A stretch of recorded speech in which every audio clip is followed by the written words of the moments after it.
안녕하십니까. 감정노동연구소의 김태흥입니다.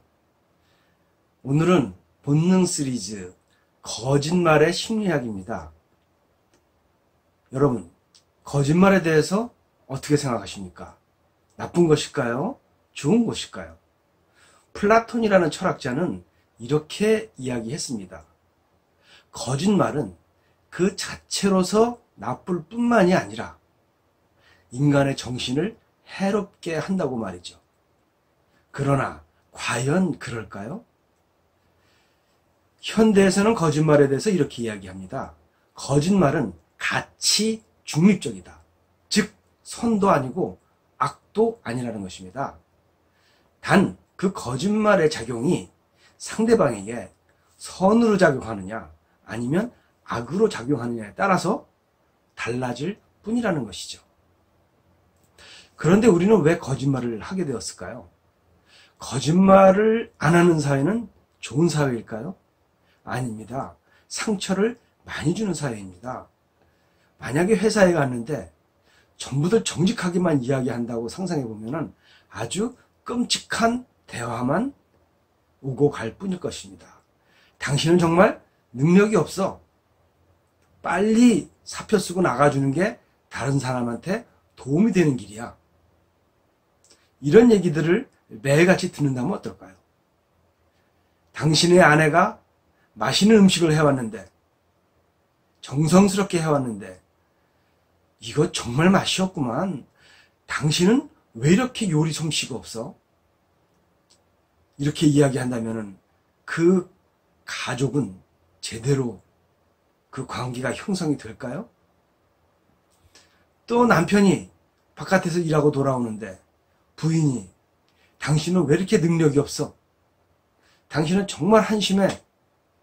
라고 직설적으로 정직하게 이야기한다면 그 부부관계는 지속적으로 계속될 수 있을까요? 그렇습니다. 우리는 1분에 서너 번씩 거짓말을 하면서 살아간다고 합니다. 그것은 상대방의 마음을 이해하고 감정을 이해하기 때문에 그런 것입니다. 인간은 보통 3살에서 4살부터면 거짓말을 하기 시작합니다. 그러면 부모들은 깜짝 놀라서 거짓말을 교정해 주려고 노력을 많이 합니다. 그러나 마음의 발달이라는 관점에서 보면 꼭 그것을 나쁘게 볼 필요도 없습니다. 왜냐하면 거짓말을 하기 시작했다는 것은 바로 상대방의 마음을 이해하고 상대방의 감정을 이해하기 시작했다는 것입니다. 마음이 발달하고 있다는 증거죠. 만약에 상대방의 마음이나 감정을 읽지 못하고 이해하지 못한다면 상대방한테 상처를 주는 이야기를 할 뿐만이 아니라 거짓말 자체를 하지 못합니다. 여러분들 서너 살 이하의 어린이들과 대화해 볼 때 가끔씩 자기 친구들 이야기하는 경우가 있습니다. 그럴 때 마치 자기 친구에 대한 모든 상황을 상대방 어른도 다 알고 있는 것처럼 이야기하는 것을 들어본 적이 있으실 겁니다. 그것은 왜냐하면 그 어린아이의 신념, 그 어린아이가 알고 있는 것도 당연히 상대방도 똑같이 알고 있다라고 믿기 때문에 그렇습니다. 내가 알고 있는 것과 상대방이 알고 있는 것이 서로 다르다는 것을 안다는 것은 바로 마음이 발달한다는 것이고 그것이 바로 거짓말을 할 수 있는 시작입니다.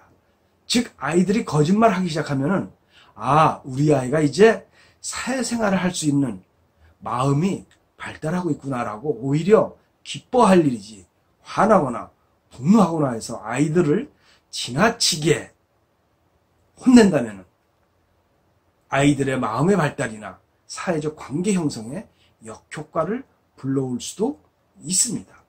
다만 그 거짓말이 상대방에게 또 사회에 악으로 영향을 미치는지 또 선으로 영향을 미치는지 그것을 관찰할 필요가 있습니다.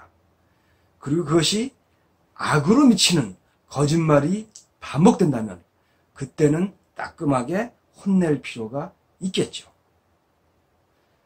대부분의 거짓말을 그대로 두고 보면 아이들은 나중에 나의 거짓말이 나의 부모가 또는 어른이 알고서 속아준다는 사실 자체를 알게 됩니다. 그리고 더 고차원적인 거짓말을 하게 되죠. 그러나 그것마저도 어른이 알게 된다는 사실을 알면서 다시 정직하게 사는 게 오히려 사회에서 통할 수도 있구나 라는 것을 또 알게 됩니다. 이런 것들을 차근차근 스스로 깨달아 나가는 게 굉장히 중요합니다. 언제 정직하게 살고 또 언제 상대방의 마음을 이해하면서 선한 거짓말을 해야 되는지 본인이 스스로 깨닫게 될 때 아마 훌륭한 사람으로 자랄 수 있지 않을까요? 거짓말은 나쁜 것도 좋은 것도 아닙니다. 가치 중립적입니다.